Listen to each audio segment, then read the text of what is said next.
What's up, everyone? Welcome back to Between the Tackles. We are at episode 56. We got a special one for you here. Our boy Hogan, my boy Hogan is not here, thank God. I mean, he likes to light me up when he's here, and I'm not. Good riddance. Good riddance as far as I'm concerned. I'm just kidding. I hope he's having a good time doing his little trip that he's got going on. Manish, you're back again as always. How you doing, man? Yes, I am. I'm doing great. I'm doing great. I see a familiar face in that other box. Yeah. Can't remember. I can't put my finger on who he is. I mean, I can't say I'm happy. I can't say I'm sad. We'll see how this goes. We've had some adventures on the podcast before. Former host of the podcast here, Between the Tackles, formerly breaking the plane when this guest was here, Mr. Joe Sher. Welcome back. It's good to finally catch up and see you and talk some football with you. There's nothing I like more than nostalgia, and this is hitting all of the boxes right now. This is so good. I'm so amped to be back. Not gonna lie, been tuning in pretty regularly in the last, I would say, 5 months. I love what you guys are doing, putting Hogan on the ones there and having him host. Dude, we were just talking about it before we came on. What a great host, what a great voice that is. So I'm just amped to come back on with you guys, spit some fire for a little bit, and then duck back into the shadows where I belong.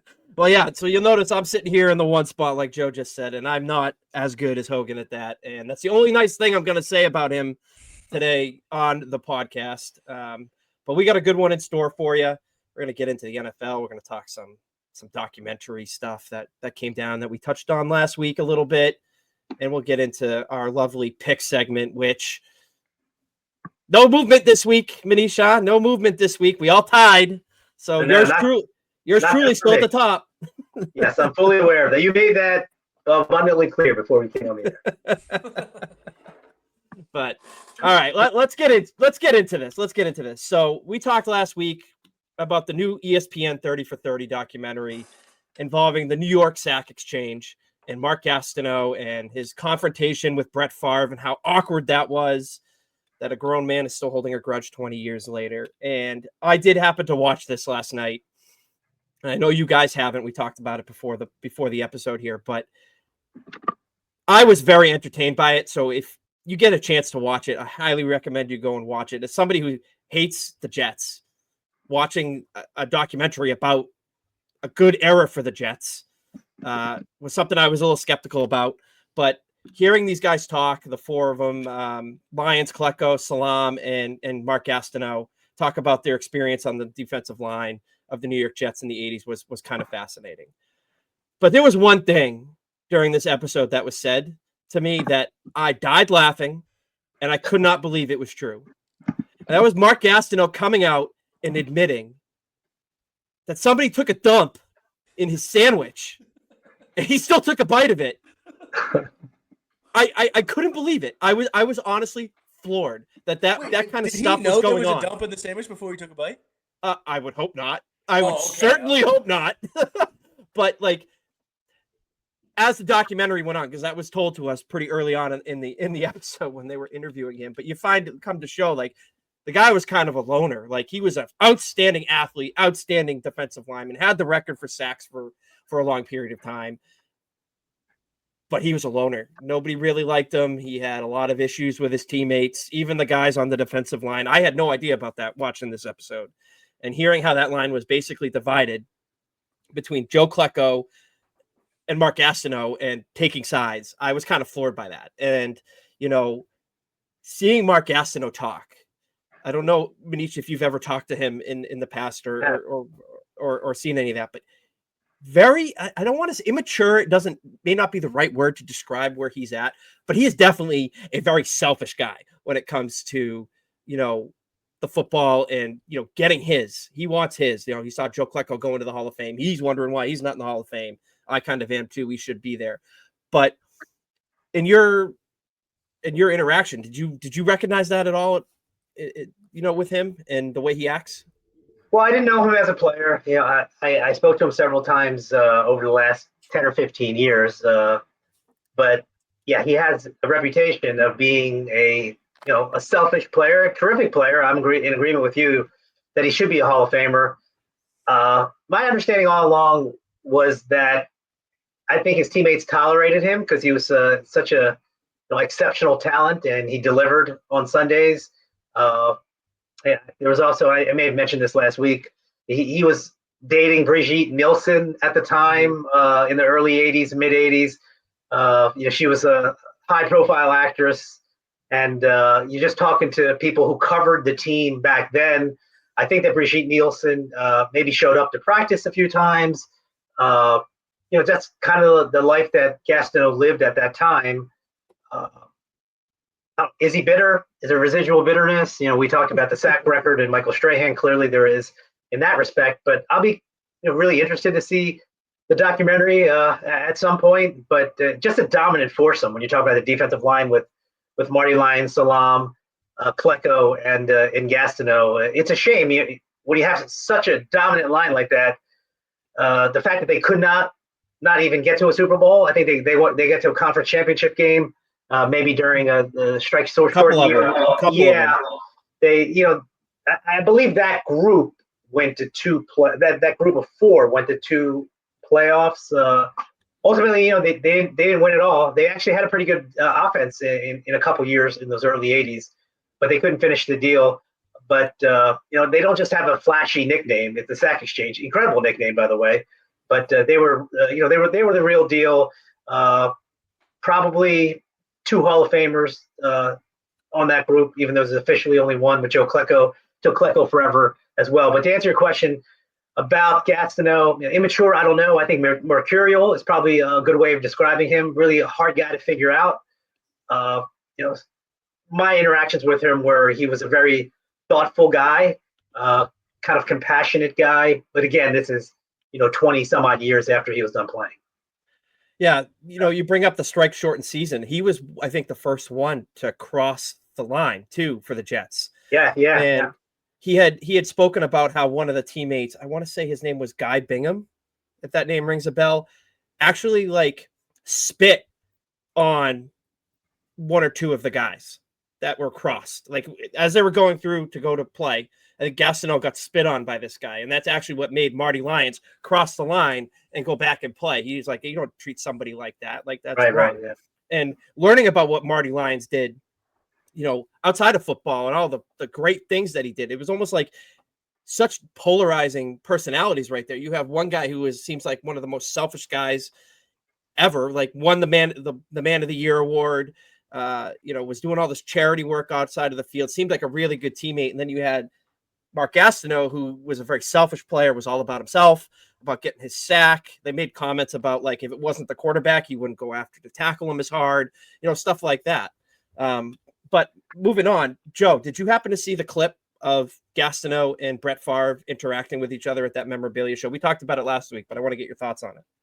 I did, and I I listened to the pod last week when you were talking about it. Now, so I have kind of a more unique view. And I think it was you, Bears, you brought up how kind of the circumstances in which that Strahan got his last sack.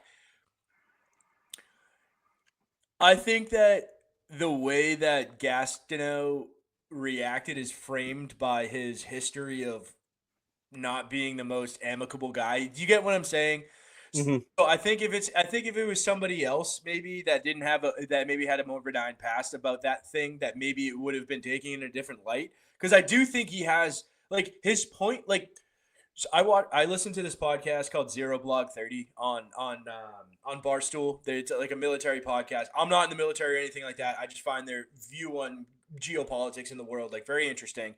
And they have this segment called Good Initiative, Bad Judgment, and it's something that is good. You have the what you're doing is good, but the way you do it and the way you execute it and the way you go about it is horrible. And I think this is exactly what that is for Mark. Because I understand what he's saying.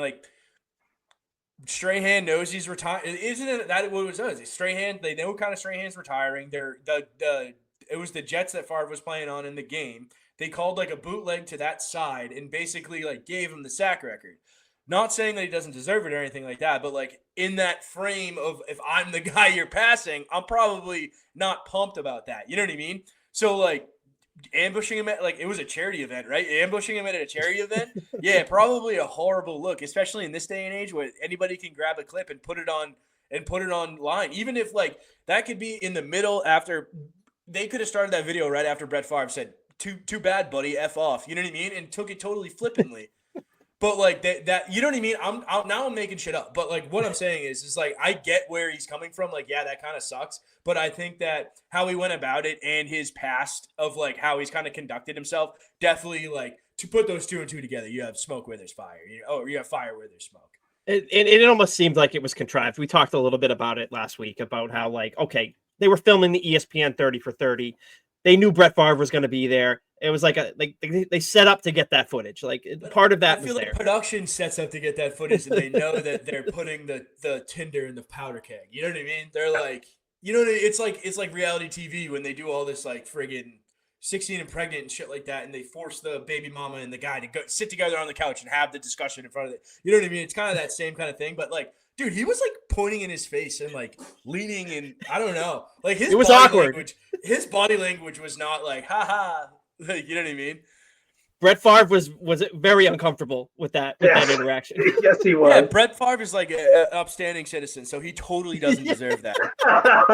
That's why like I'm kind of like, I just kind of don't care. You know what I mean? It's just like, oh, something bad happened to a bad guy. That kind of stinks, I guess. Yeah, exactly. Well, if you haven't seen it, go check it out. The New York Stock Exchange. It's on ESPN Plus on their app. You can get it. It's about an hour long. I thought it was a great watch, so be sure to check it out. I do want to move forward to the 2024 NFL season now. We could stop talking about the history, but this week we got some interesting quarterback news in the NFL. Obviously, we're at the end. We're nearing the end of the season. Teams that are eliminated are making changes with their quarterbacks, and one team in particular still right in the thick of a playoff spot hunt. It's the Atlanta Falcons, and they've decided to bench their $180 million quarterback that they signed this offseason and Kirk Cousins in favor of the 8th overall pick in this year's draft, Michael Penix Jr. And when we had our draft show, Hogan and I were live on this, and when Penix was drafted by the Atlanta Falcons at spot 8, we were floored, like just completely stunned that Atlanta made that selection after giving Kirk Cousins, I think it was $90 million guaranteed on his contract. So him going to the bench while the Falcons are still fighting for the NFC South divisional spot, at the very least a wild card spot, was definitely stunning. Manish, you have any thoughts on this benching? I'm surprised, just given where the Falcons are in the NFC South race. They're only a game behind in the loss column to the Buccaneers. So it almost feels like they're giving up on the season, which doesn't make much sense given that they're only a game back and there's still an opportunity for them to make the playoffs. You know, you're tearing the keys over to a rookie quarterback. What do you expect over the last 3 games? Even though Kirk Cousins has struggled, you know, they beat the Raiders the other night, but he didn't play nearly his best. I just think it's odd that this late in the season that they would make this change. If this was happening, you know, midway through the season, I could get it. Even if you were, quote unquote, in the mix for winning the division, I could still understand it. But I can't recall a situation where a veteran quarterback, who you paid a lot of money to, but, you know, an established veteran quarterback got benched for a rookie this late in the season when you're still in the hunt to make the playoffs. That to me was an eye-opener. You know, in a vacuum, I get it. Cousins hasn't played particularly well. You want to see what Penix has over the last 3 games, but they're not out of the playoff hunt. So I'm not exactly sure what Raheem Morris was doing. It opens up, you know, a litany of questions about what Kirk Cousins' future is. You know, as you said, you know, he got a monster deal, which is essentially $90 million or so in guaranteed money, $100 million. He's scheduled to make $37.5 million next year, or I guess $27.5 million, but he'll get $10 million fully guaranteed for 2026, a few days after the 2025 league year begins in March. So they need to make a decision. What are they going to do with him? If they cut him, they're still on the hook for the money minus whatever a new team pays him, which you would assume would be the league minimum. They've invested a lot of money for 14 games in Kirk Cousins. If they just did not sign Cousins and drafted Penix, that would have been the better course of action for their short and long-term future in hindsight. Doubling down didn't make a lot of sense to me because I don't think you can divorce yourself from the fact that you're paying a veteran quarterback this much money. At the end of the day, Penix might be good. They hope that he will be, but I really do think they botched this scenario by giving Cousins so much money and then cutting bait, less than the full season. I think I saw something that if they cut him, they are going to end up with like a $67.5 million dead cap hit for them. And if they trade him, they're going to end up with like a $28 million dead cap hit. So like at the end of the day, like no matter which way it goes, they're going to hit that. I just don't. Plus the money that they paid him this year. So I just don't see how, like, so we've talked about a million times about how you can like maneuver the salary cap or like these deals however you want. You're telling me that everybody else on the market was giving Kirk Cousins guaranteed money 3 years into a deal off an Achilles injury. I don't know. I think this is classic owners having a little bit of cap room and a little cash and a little bit of like, I just think it was an overstep. And I think that, I don't know, Manish, you can put the brakes on me, but I mean, there has to be some kind of practice performance or the fact that he's 25 with 5.5 years of college under his belt. That has to be some kind of saving grace here or some kind of merit pointing towards starting him, and it's not like Kirk Cousins is playing horrible for the entire season. Yeah, he had a couple bad games, but he's putting you squarely into the playoff race here. So I really don't know. I didn't get the move. I didn't get the move when they signed him. I didn't get the move after they drafted Penix, and I still don't get the move now. So there has to be, I don't know. I'm not the smartest guy in the world. There's a lot of smarter guys than me, but I'm not banking on those people being the Falcons front office. Yeah, even if Penix were playing well in practice, you can't really definitively tell. He's probably running scout team. It doesn't matter. He hasn't played in a regular season game, so there's going to be a learning curve. And he's only got 3 games left, and these are 3 pivotal games. If you actually want to make the playoffs, maybe the Falcons don't really care about making the playoffs. That to me, it's like confounding. I do not understand when you're still within striking distance, 1 game back with 3 games left. Why are you turning it over to a rookie quarterback who has never started a game in his career? Like not even like earlier in the season. If Cousins missed a couple games and Penix played, that didn't happen. So I think he just played some mop-up duty. It's really odd to me that they would do this so late in the year when they still, even though I don't think it's going to happen, when you're 7-7 and the division leader's 8-6, you forge ahead and you see what happens over the next 3 games. You don't just reverse course, cut the cord on a veteran and go to a rookie. I don't understand it. I mean, and the thing even if someone explained it to me, I wouldn't get it. The only team that makes the playoffs out of the NFC South, barring something crazy, is the winner of the division, right? You have Tampa Bay on their last leg of a window, right? I mean, yeah, they have Baker for 2 years, but Godwin's out for the season, right? Broke his ankle or whatever. Mike Evans is on the last leg of his career. He's fighting to keep his 1,000-yard streak alive. So, like, I think that there could be benefit. I think there would be almost more benefit to making the playoffs, preventing the Buccaneers of getting in the playoffs, pushing them closer to a rebuild, and then you now have a young nucleus, because even though if it's Kirk Cousins leading that, you still have Bijan Robinson and Kyle Pitts and Drake London. Those are young pieces that are now getting playoff experience, important game experience by making the playoffs, not to mention the fact that you kick your rival or your so-called rival Tampa Bay out of the playoffs and send them closer to a rebuild. So I don't know. I just you as soon as you said the fact that like they're 7-7 and the league leaders the division leaders 8-6 and the division leaders Tampa Bay, like I don't know. There should be more at play than just trying to play the young guy when you have guys on that team like with like non-guaranteed money next year who need to make a living. You know what I mean? I just don't think it's a good idea at all. For me, it's like, okay, well, what is Raheem Morris doing? I know he's been a head coach before, and going back in the offseason, Atlanta chose Raheem Morris over my guy, Bill Belichick. And it's like, well, is Raheem Morris making just an ill-advised decision for this? Because, you got to think that the owner had to be involved in this decision with the amount of money that he's invested in Kirk Cousins and the standing of the team, right? So from it, like you, Manish, I can't wrap my head or understand why they would go to a rookie this late, because you not only are you at risk of missing in playoffs, you're now at risk of damaging your 8th overall pick quarterback. Like you're risking his development. You're not really you're putting him in a pretty big spot.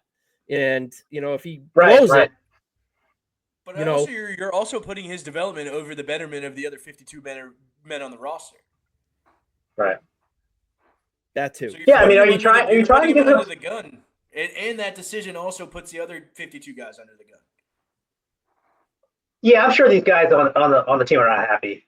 Even if they love Michael Penix, the guy hasn't started a game in his career, and there's only 3 games left. What are you expecting over these last 3 games? He's going to have his fair share of bumps and bruises. I mean, you've seen it with Drake May. You've seen it with all these guys. It doesn't make any sense. So if they were 2 games back with 3 to play, I would say, okay, fine, they're waving the white flag. They're 1 game back with 3 to play. Why would you think that you don't have a chance to win the division? I can't wrap my head around it. But let's move on. Let's move on to some other quarterbacks that got benched this week too. And these teams are completely out of it.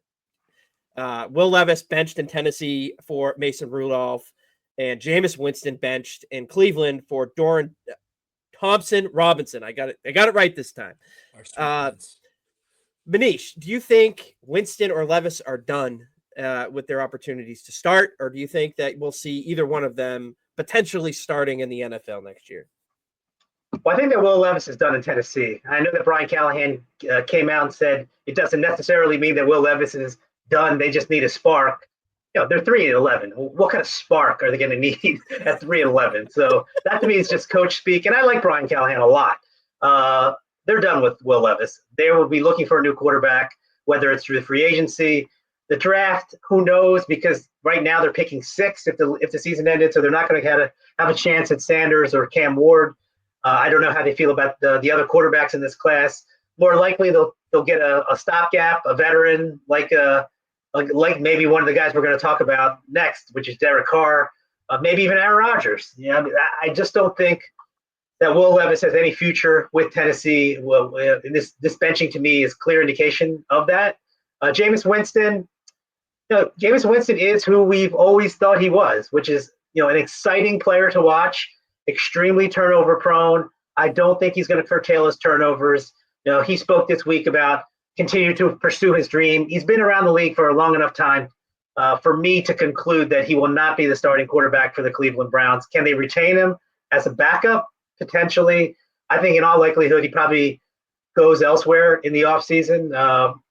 But no real future in Cleveland. The turnovers are just too much. For as exciting as he has been over the past month, and for some of the exciting moments, exciting win or two, at the end of the day, the backbreaking interceptions are too much for a coach to endure. Believe me, because I've talked to coaches who have coached him.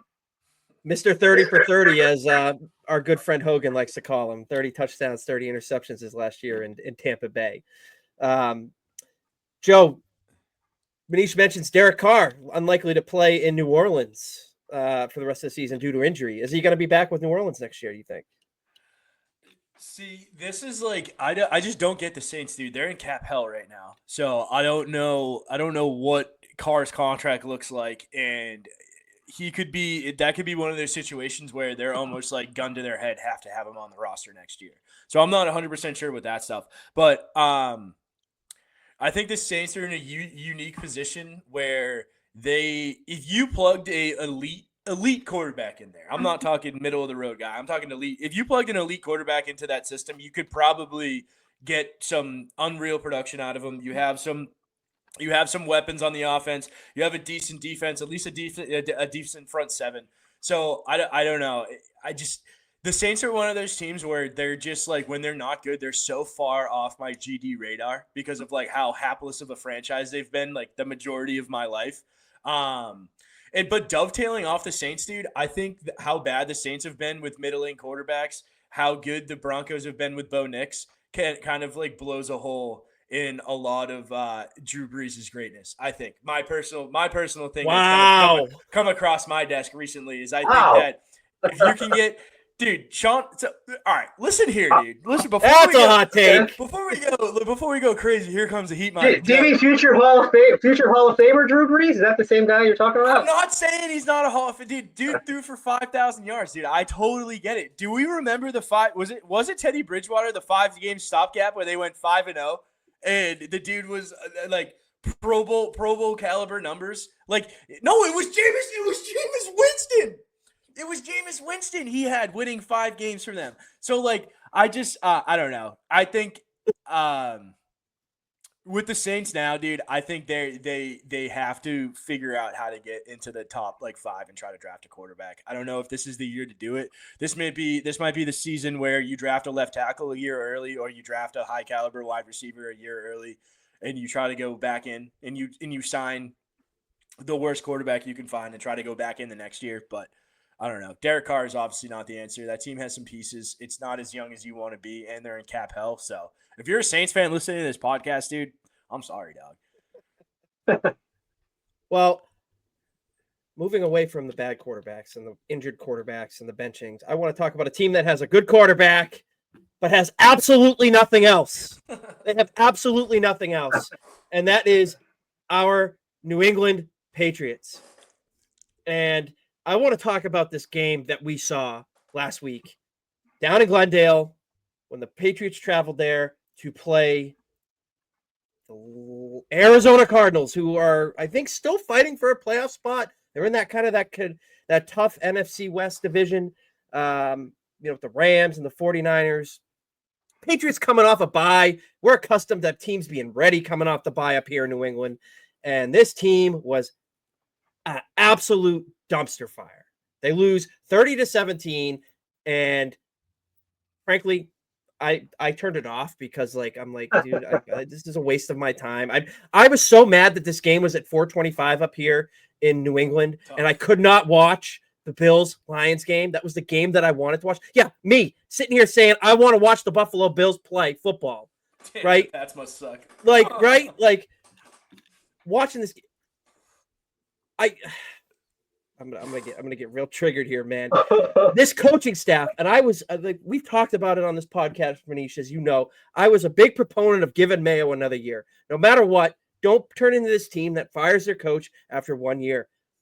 Get this staff out of here, man. Get them out. I've seen absolutely nothing from this staff to make me think that next year is going to be any better. There's literally no potential that I see out of them. Usually you can cling to one or two things with a coach and be like, okay, he's earned a chance to improve on that in year 2. Nothing. On top of that, after the game, when the team was clearly not prepared, not ready, the defense is in shambles, the offense looked inept too. You got Kayshon Boutte handing away interceptions. Literally. Gerard Mayo sits here and throws his offensive coordinator under the bus at the press conference in the postgame. Screams dysfunction. Joe, you're a fellow Patriots fan. We've disagreed a lot on a lot of the things that the Patriots done over the last 2 years, but I know that you agree with me on this. What is your take on the state of the Patriots where they sit right now? First, I want to clarify, it was Teddy Bridgewater who went 5-0 with Sean Payton with that crappy Saints team. But anyway, Burge, I think the thing with me and you is our overarching point when we try to make it is usually pretty close to the same, but the minutia as how you get from point A to point B is usually completely different. Like last year, we both agreed that Bill did not need any GM duties, but I went away from you when thinking the coaching staff. Obviously, I was wrong in thinking that Mayo would have any kind of improvement. But I'm done, dude. And I think that you said something very telling when you were in your diatribe to kind of kick off this segment of the show. I would be okay with giving Mayo another chance if I saw progress throughout the year. If I saw them go from a timid team in the beginning of the year to a team who is playing with house money at the end of the year, going for it on a lot of 4th downs, going for a lot of 2s, being aggressive, playing that aggressive style of football that gets your team bought in. And I don't see any of that. I don't see any continuity between him and the coordinators. He said the other week that he was involved in the defensive side of the ball. Dude, you shouldn't have said that because that's even worse. It would be better if you were hands off and the team sucked. And then you're like, you know what, next year I'm going to be more hands on with the defense. Now there's something we could look to, or in the last couple of weeks we could look to and be like, oh, Mayo was more hands on with the defense and X, Y, and Z got better. No, it all sucks. And Manish and I talked about it on the live, the pre-record that we're going to release on Sunday. And it's like, there's no like, Mayo doesn't like, you can see it, dude. You can see it, dude. This team has had Parcells in the building. They've had Carroll in the building. They fired Carroll for Belichick. Like these are the people walking through these halls. The Crafts, they should know, dude. They should know. They should see it. Nothing has gotten better. No situational football, position group, overarching 30,000-foot view. Besides putting Drake May in, if you don't put Drake May in, it's even worse. It's even fucking worse. They've got one win. But dude, the wins and losses don't matter. The team looks fucking I'm sorry. You're okay. The team looks they look uninterested. They don't come out ready to play. They don't have any attention to detail. They're one of the most penalized teams in the league. That hasn't gotten better. Those things haven't gotten better. You're still getting false start penalties on very crucial downs. You're still getting multiple offensive pre-snap penalties on drives. Like, they're killing themselves. And these are all derivatives of bad coaching. They're all poor coaching. They're all things you can bring from poor coaching, and I cannot get behind giving this guy a second shot. And it sucks that they gave him a 5-year deal. It sucks that that Kraft went down there. I think it was the Bengals game in the preseason. Said this dude was my handpicked guy. All of that stuff is going to be tough to get through. But what's best for the actual football team is to clean effing house, rip the Band-Aid off, and get people in there who actually know what they're doing and they're experienced in what they're doing. I will say that the only coach that I am okay sticking around right now, and I've kind of come around a little bit on this because I was not in this situation 2 weeks ago, and that's Alex Van Pelt, but not as the play caller and the offensive coordinator. I think he's done a fantastic job with Drake May's development to this point. And again, Drake May deserves. I'm okay with Van Pelt saying if they change the CEO head coach. I'm okay with that because I think that if you change the CEO head coach who knows what he's doing, who can tell Van Pelt, hey, we have a 6'4" freak athlete at quarterback, please run the ball. You know what I mean? If they have Mayo and Van Pelt, I'm out on both. You know what I mean? But if they can change one of the two, I might be back in. I'm sorry for stepping on you there. No, you're good. You're good. I think he would be a great quarterbacks coach. Just sit there, coach the quarterback. Don't call the plays. You're not running the offense. It's a tough demotion. It is. He was like their 6th pick to be their offensive coordinator too. So like they're not like married to this guy. I think Mayo kind of is at this point, but like we both agree, get Mayo out of here. Manish, are we off base or are you coming around on this take two to get this guy out of here? Yeah, as you know, I've been of the belief typically that you don't want to change out head coaches, year after year. The Crafts have obviously stuck with one head coach for a generation. So if they do feel like they erred in hiring Mayo, then moving on from him wouldn't be the worst thing in the world because you would anticipate that this wouldn't be the start of a pattern. It could just be a one-off. You make a mistake. The hardest part is the ego of these owners. And if Robert Kraft can get past that and admit that he made a mistake and move on from this head coach and hire someone who he and his son believe in, then I would not be opposed to it. Joe, you had mentioned earlier, wins and losses when it comes to Mayo. When it comes to May, doesn't necessarily matter. I agree with you there. But if you just look at the final 3 games, the Bills twice and the Chargers, you're staring at a 7-game losing streak to end the season. And if you're a rookie coach who has only 3 wins and you finish on a 7-game losing streak, then, I think it could be warranted, for the owner to move on. If they upset the Bills in one of these games or they beat the Chargers, that's a different story, perhaps. But the reporting locally and nationally, some national people, and Joe, you had mentioned Albert Breer's report about how the last 3 weeks matter.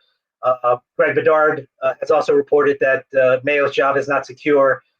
So this last month will indeed play some kind of role in the Kraft's decision making, and I can't see, given those reports and given the credibility of those two guys reporting it, if the Patriots do lose 3 games to finish the season, so they end on a 7-game skid. If they do get their asses handed to them, for lack of a better phrase, over these last 3 weeks, then it would not surprise me if the Crafts moved on. See, that's a great way of looking at it, because we saw during this broadcast Jonathan Kraft in the box with Robert Kraft, clearly taking notes. I was just gonna say, I hope you brought clearly that. taking the Definitely notes. taking notes. And you can read his lips, like he's pissed. He was not happy. And you see him sitting there taking the notes, and what pops into my head I kind of is, feel like the RKK and Jonathan dynamic would kind of be like me and you watching a Pats game. You would kind of be sitting there like, yeah, dude, this is how it was before you turned 4, dude, and I'd be there like writing notes down like, this team that's a great way of looking at it. But to that point, like, the first thought that popped into my head is maybe we're seeing the transition away from Robert and to Jonathan. I was like, please don't let Jonathan near the football operation. Please don't let him have all this massive say and like be a Jerry Jones type owner. But like at this point, there's no better way. Brady left here bad. Belichick left here bad. It's Kraft's turn to face the music at the end of the dynasty. Give it to your son. He's going to be here a lot longer than you. Let him pick his coach. Let him pick his GM and start this now, because you screw up Drake May, it's going to be a long time before this team competes again. Manish, you had something? Yeah, I think as long as Robert Kraft is senile or not senile, I think he's going to have the final say. He might already be senile. Well, I don't think he's senile, and I also do think that Jonathan Kraft has had a fairly significant influence over the last, for years. So it's not like he's now just coming into the fold. He's been influential. I know this. He's been influential for quite some time, but Robert has always had the final say, and I wouldn't anticipate that changing, honestly, unless there's some kind of health issue, God forbid, that props up. I think Robert Kraft is in it until the end, frankly. Hopefully Jonathan's say picks up a little bit. Last question I want to ask you, Joe, before we move on to some actually good football teams to talk about. Patriots are pretty locked in the top 3 of the draft right now, and I don't foresee that changing, if not improving. I have an opinion of what I want them to do. What do you want them to do? All right, so Manish said something to me on Sunday that legitimately automatically got the Crisco sponsorship broken out. So I'm going to tell you what I wanted, and then I'm going to tell you about Manish's Crisco take. So my original plan was, so let's say they pick at 3 again, right? This draft is rich in tackles. So you trade back from 3, you get more assets in this draft, you draft a tackle, and then you really attack some other positions of need. But Manish floated a little idea here that was go out and sign T. Higgins and then draft Travis Hunter at 3 overall. And I said, oh, baby, that sounds tantalizing. Dude, imagine T. Higgins on one side, Travis Hunter on the other side, and then Demario Douglas in the slot.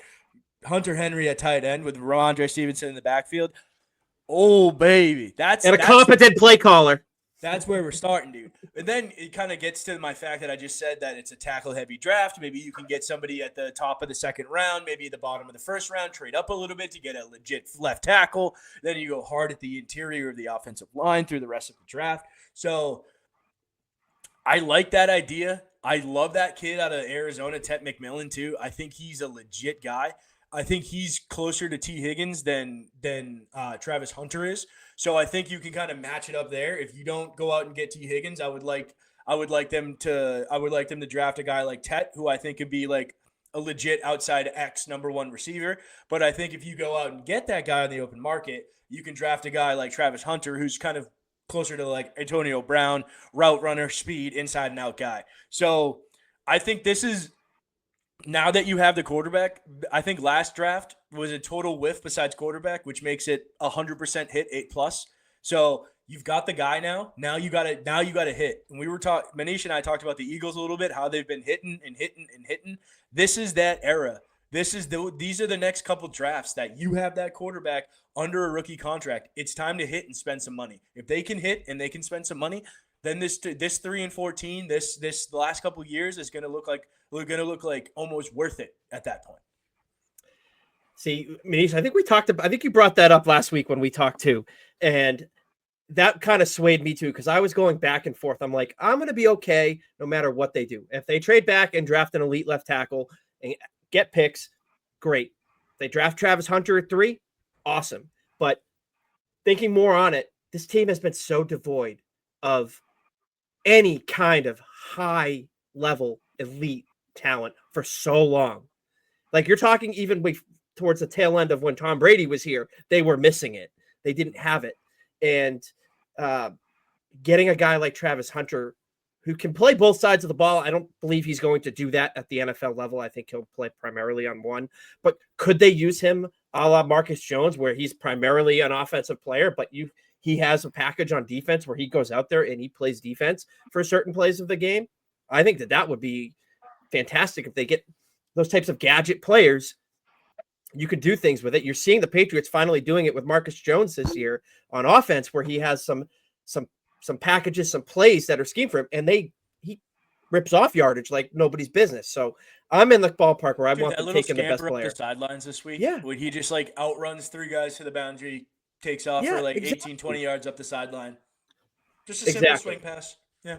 Exactly. So getting a guy like that, I think, is the primary focus. I think they could sign veterans to stopgap. If they had to wait a year for an elite tackle, I think they could sign a veteran. I don't have the list in front of me, but they left plenty of money on the table this year with veteran guys on the market to come in and at least be better than Viridian Lowe has been at the penalties this year. That said, he's exceeded my expectations despite that. But I'm done talking about bad football. I'm done. Like, at risk of going off on another diatribe, I got to move on. I got to move on to the dude. Robert Kraft, you're lifting. Rip the effing Jonathan Kraft. You're probably closer. Rip the effing Band-Aid off. Just rip it off. Get it done. Don't have 4 coordinators in 4 years like Mac Jones. Rip it off. Get a real head coach. Get a real play caller. You have the diamond in the rough. Just go spend some money. Go, dude. Everybody will love you again. I promise. I promise. I promise. Even if you just try and it's not that great, but you just try. It's fine. Sorry. We're done. We're done with the Patriots before we risk of losing this episode to the Patriots. I'm not doing it. So we have the AFC and the NFC playoff picture. We had the marquee matchup with the Bills and the Lions last week, which, injuries aside, and my hatred for the Buffalo Bills aside, I want that to be the Super Bowl. I think that would be the most entertaining game for this league, given the talent on both teams and the fact that neither of them have actually won a Super Bowl. I think that would be a great storyline for the NFL, and sign me up as long as Buffalo loses. But we'll see what happens. But, I want to first start off with the AFC, and Manish, I'll throw it to you. Patrick Mahomes got pretty dinged up this week. They came out and said that he is week to week with his ankle injury. He took a pretty good hit to cause that to happen. Are the Chiefs in danger of losing their 1 seed? Because from where I sit, Mahomes hasn't been great this year, and this team has continued to win. And, in the most ridiculous ways possible. If Hogan was here, I'd probably be sending him on a diatribe right now about the Chiefs. So are they at risk? No, they have a 2-game lead on the Bills with 3 to go. They'd have to completely collapse over these final 3 games to lose the 1 seed. They've got, a relatively difficult schedule. Their easiest game is probably the Texans this week. Then they got the Steelers and they finish with the Broncos. So these are 3 playoff teams. So it's not like they got cupcakes. That being said, I don't know how hurt Patrick Mahomes actually is. I know that there was a report that he was week to week, but yet he's listed as a full practice participant this week. So we've seen this from Mahomes before. I don't know if he's a quick healer. I don't know if his injuries are maybe exaggerated a little bit after they happen. One of the two is definitely the case, because you're not a full participant in practice if you're week to week. You're not even practicing on a limited basis if you're actually week to week. So I wouldn't anticipate him playing this week. I don't think it makes much sense. But I'd frankly be surprised if he didn't play against the Steelers in a week and a half. It seems like it's just fitting that storyline for the whole Mahomes cutting out an injury to win his third straight Super Bowl. Yeah. And look, he's tough. I don't want to say he's not tough, but I think a lot of the times his injuries get over dramatized for some reason. He doesn't even need it. He's obviously the best quarterback in the NFL right now. He's a future Hall of Famer, multi-time Super Bowl champion. I just don't think you need the excess drama about how miraculously he overcame an injury. He probably has an ankle injury. It's probably mild, and like I said, maybe it doesn't make any sense to play him this week. But if he's listed as a full participant in practice this week, I would anticipate that he would play next week against the Steelers, and depending on where things stand in the standings, play against the Broncos if needed. But I think that maybe this injury has been exaggerated for whatever reason. Joe, you look like you're aching to say something. Well, I think the reason the injury's so played up is he's got to play 3 games in 10 days, right? So he's got to play Sunday, Thursday, then Sunday, Thursday, then Saturday, or something like that, or something Christmas. like that. Yeah. On Christmas. Yeah. So there's that element in there, and I think Burg, forgive me for going back to a Patriots analogy here, but this feels a lot like 2006 and a lot like 2018. Like this feels like a lot like a team that is so quarterback centric that he needs to be perfect no matter what. You have nobody on the outside that can really make a legitimate play, and it's all kind of in between the numbers, can be bottled up pretty quickly. I'm not saying that they're going to crash out here and not gonna go far or anything like that. I'm just saying that the injury to Mahomes, the actual lack of talent there, I think everybody's fear mongering a little bit with the Chiefs. I think they've won a lot of close games because they have the best coach quarterback combo since Brady left the Patriots. So yeah, the Chiefs are going to be the Chiefs until Patrick Mahomes and Reed isn't there anymore. But I just don't think it just doesn't feel like that. This is the team. You know what I mean? It just doesn't. There's a lot of variables, I feel like, with the Chiefs, and they've been able to run the ball a little bit recently. Mm-hmm. But something just doesn't feel right there. They feel like a team that's ripe for the taking. I'd love to see an up and coming team go in there and punch them in the mouth in divisional week. I really think if you jump on them early and force Mahomes to throw it 40-45 times, I really think that's how you're going to beat this team. Which sounds crazy, you know what I mean? But I think that's really how you're going to beat this team. Get up on them early, force them to throw 40-45 times, get on that offensive line. That's it. And I know Manish feels that way. We talked quite a bit about it and thinks that they're going to be bounced.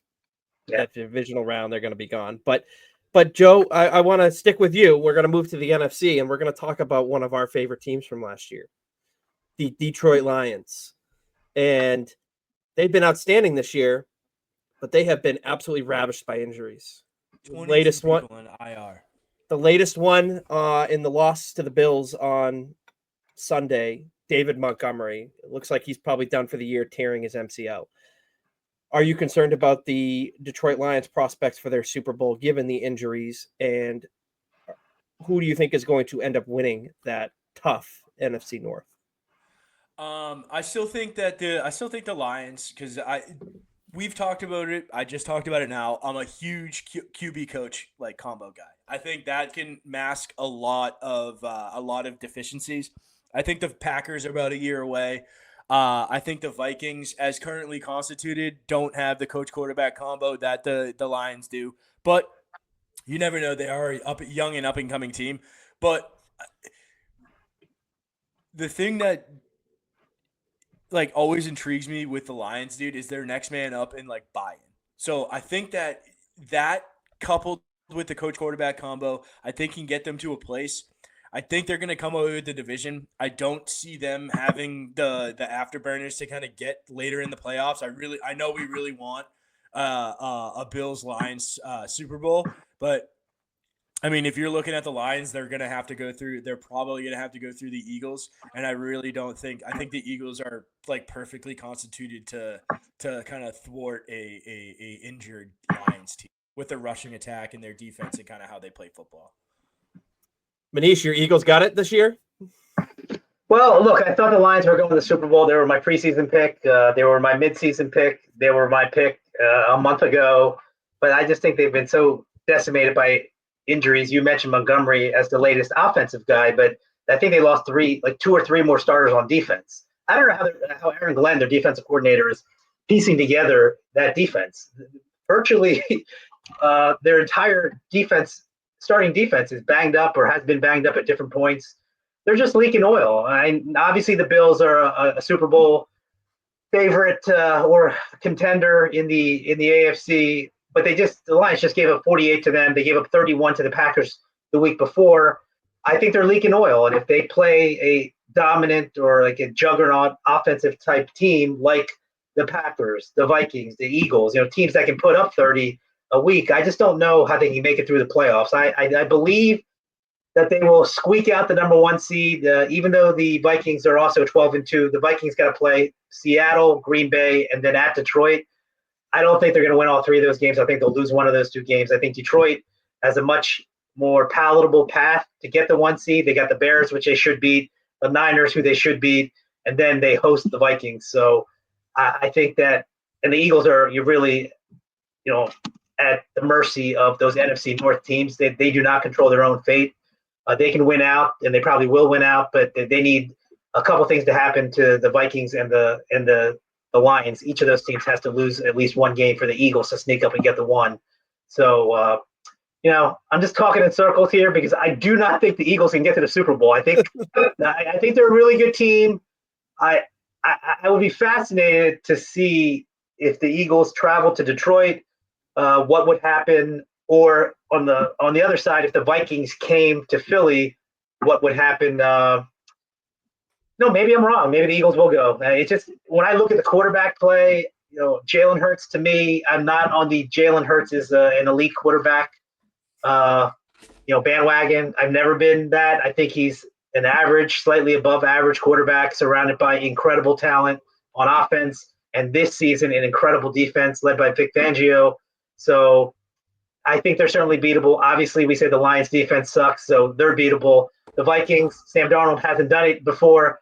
They're beatable. The Packers are hot right now, but who knows? Jordan Love is a turnover machine, so they're beatable. I just think those four teams are all kind of in the same bag, and any of those four teams can get to the Super Bowl. It wouldn't surprise me if any of them got there, and it wouldn't surprise me if any of them got bounced in their first game of the playoffs. It's going to be fascinating to see how that NFC plays out because the NFC is just stacked. It's so competitive. I mean, only 3 teams in the conference have been eliminated from the playoffs at this point.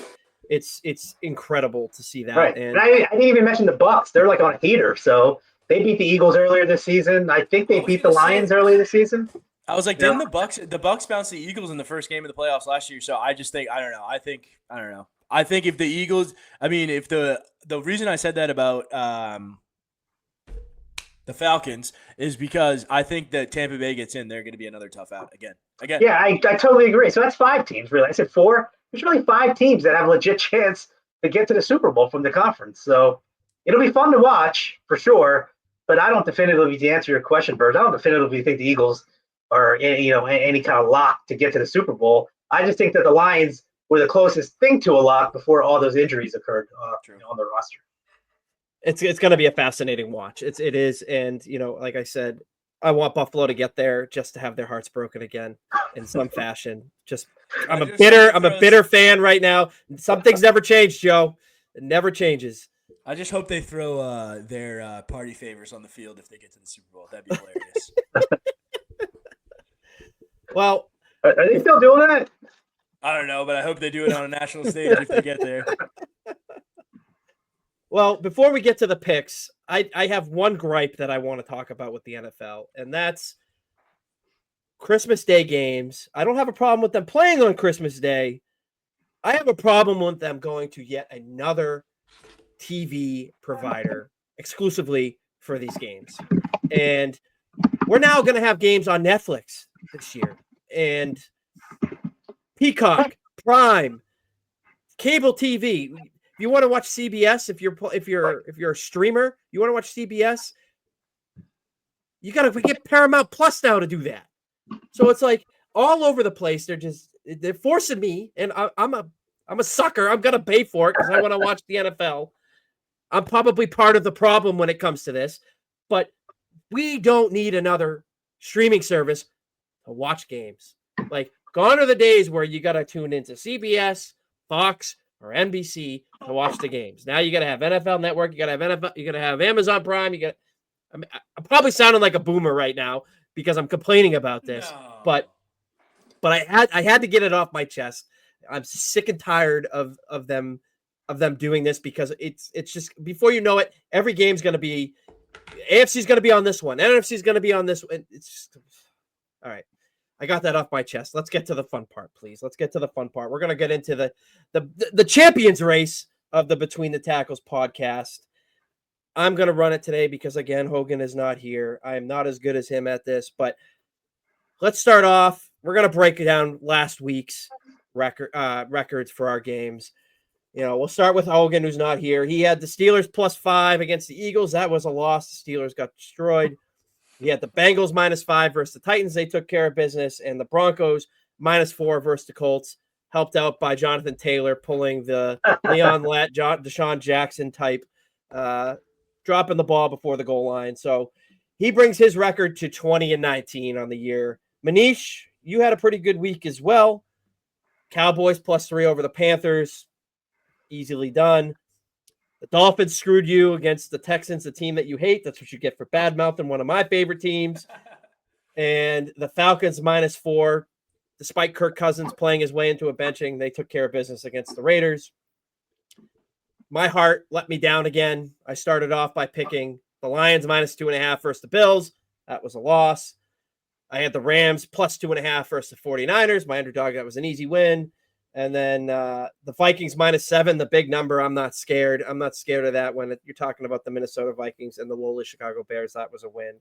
So, Manish, you're at 21-17-1 because of that push you had.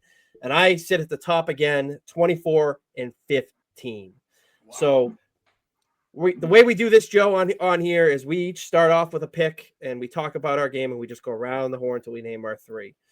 So I will start us off, and I'll read Hogan's at the end. Just forgot to throw that out there. But I'll start us off. I'm going with my underdog first. It's with one of those teams that I love that screwed Manish last week, and that is the Houston Texans going into Arrowhead to play the Kansas City Chiefs. The Chiefs' luck's going to run out at some point, and I'm riding with C.J. Stroud and D'Amico Ryans to pull that off on the road as my underdog pick for the week. Manish, where are you going with your first pick of the week?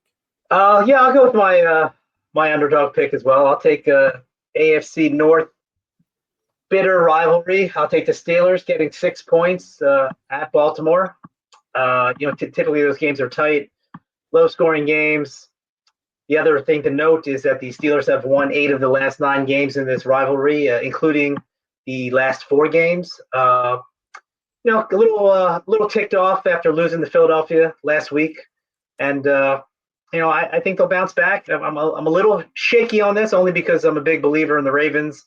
And when I look at how the AFC playoff picture shakes out, I kind of think the Ravens could play the Chiefs in the second round. And if they did, I think they could beat the Chiefs. So I'm not exactly sure why I'm picking against them. But, these division games are tough. It was a 18-16 2-point win for the Steelers earlier this year. I don't know if the Steelers will actually win, but 6 points is a lot to me in this rivalry. I think it'll be a tight game either way. Give me a 10-win team that's getting 6 points in a division game. Love it. Joe.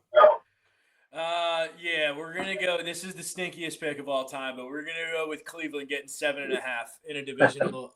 Wait, no, it's not a divisional matchup. We're going to go. Yeah, no, it is a divisional matchup against Cleveland, against Cincinnati. I think Cincinnati's not going to be fancy at all. I think they're just going to try to win this game. I think this game is going to be low scoring because it's a divisional game. I think anybody getting 7.5, 8 points is a decent bet. So give me Cleveland getting 8 on the road in Cincinnati. My second pick. I'm riding with another team I'm high on this year. Picking with my heart. That's the theme of this. Minnesota Vikings -3 versus Seattle. Minnesota's rolling. I have come across the bridge on Manish's boy, Sam Darnold. I'm buying him.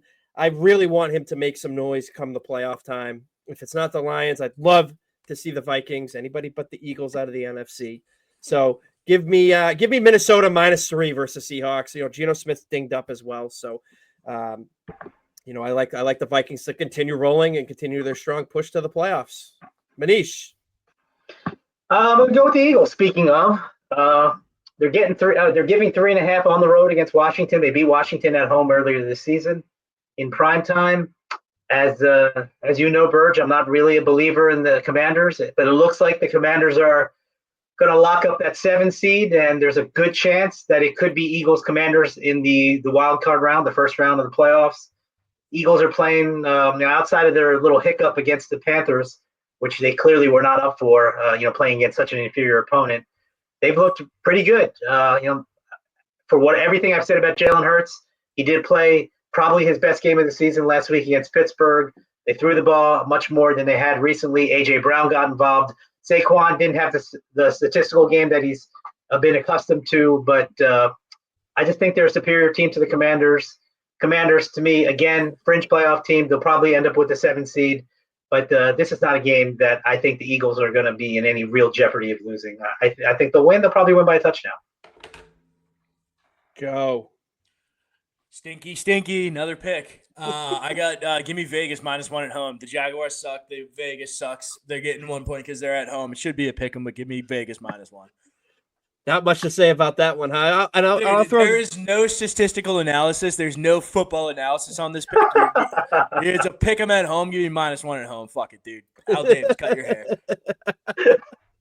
I will say for the listeners out there, Joe did have last pick out of all of these picks. He had to pick the scraps that were left over after Hogan, myself, and Manish. So that's why he's picking these dumpster fire games. He knows what he's talking about. That's why he's calling these dumpster fires. But my final pick of the week, it's a team that we were just talking about in the NFC South, and that's the Bucs. I got them -4 against the Cooper Rush-led Cowboys. I like the Bucs to continue rolling towards the playoffs. Given what the Falcons have done, they got extra motivation to continue their push to get there and kind of embarrass their rival the way we hoped, the way the Falcons had hoped that they were going to embarrass their rival. So give me the Bucs -4 versus the Cowboys as my final pick. Manish, who you got? Well, I had the Vikes and the Bucs, but you kind of took my picks. But I wasn't going to say that. I wasn't going to say that. I digress. Look, you know what? Winners adapt. They don't complain like I just did. They adjust and they adapt. So I'm going back to the Lions. Well, they're coming off a tough loss to the Bills. As I said, their defense kind of resembles like a FBS defense at this point. They're really struggling with injuries, but the good news is that they're playing the Bears. The Bears have lost 8 in a row. Caleb Williams getting banged up left and right, kind of terrible body language on the bench. I can't see any scenario where the Lions do not win this game big. Maybe they take their frustrations out, after losing last week to Chicago. They played earlier this year. Tight game, field goal game. I don't think it's going to be so tight. I think it was a Thanksgiving game, the first time they played about a few weeks ago.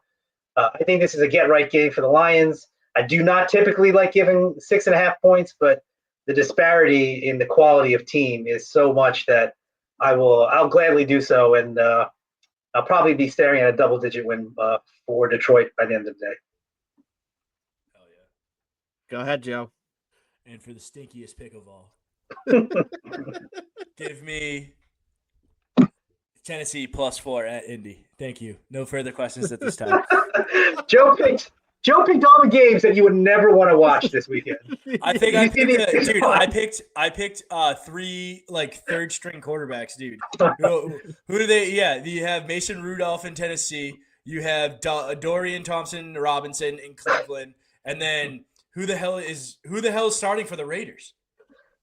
Desmond Ridder, right? Desmond Ridder, whose first game action was last week, dude. Not to mention Mac Jones, the backup, played for the Jaguars. Right. Hey, not much to scout, dude. Not much out there to scout. We'll be fine. These are the games, like, if you're on red zone, like Scott Hansen just flies through it and then go to the next game. Like, oh, yeah, real quick, we gotta we gotta show you action from every team when they're in the red zone. But those are the games. Like, seriously, who would ever watch those games?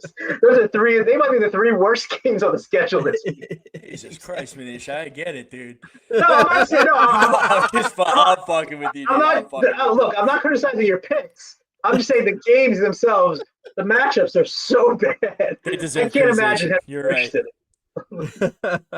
Well, for the final picks of the day, Mr. Hogan in absentia sent his picks.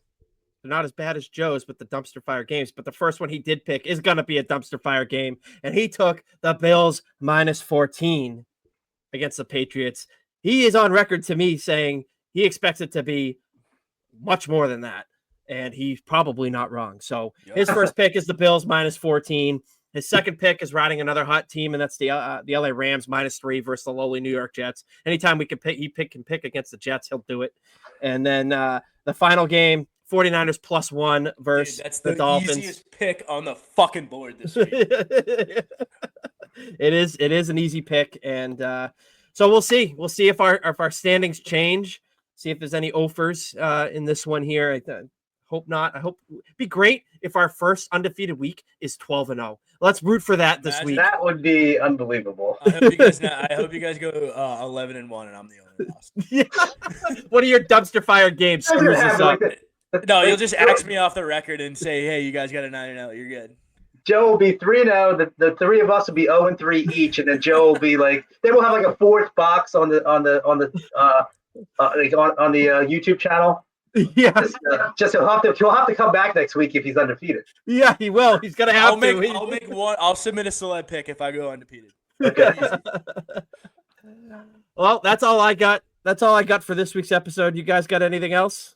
No, I appreciate you having me on, Bears. Thank you for the invite, man. Yeah, I did want to say it's great. It's been great talking football with you again, and I hope to continue to do it. Continue to collab. You might have some news coming down your way pretty soon here, hopefully.